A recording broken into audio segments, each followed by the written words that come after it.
যদি তার স্বামীর বদনাম বলে ওই মহিলা প্রথম জাহান্নামে যাবে। আল্লাহ যারা আসতে কয় হ্যাঁ গো বাড়ি করছি নো করোনা দিয়ে একটা ডলা দাও যে কথা কও না কেন মুসলমানের বলা এ বেটা লাখ লাখ টাকা খরচ করে বিদেশ থেকে স্বর্ণ গয়না হয় না জিনিস একখান বিয়ে করলি এই জিনিস কেন আবার আরেকজনে দেখাবি কেন এত সস্তা নি হই তাহলে সাইরে দে কষ্ট হইতেছে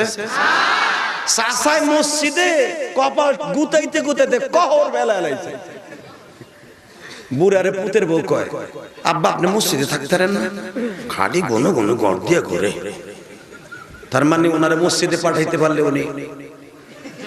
সিরিয়াল দেখতে বসতে পারে কথা কন না কেন বুড়া বেটাও বোঝে না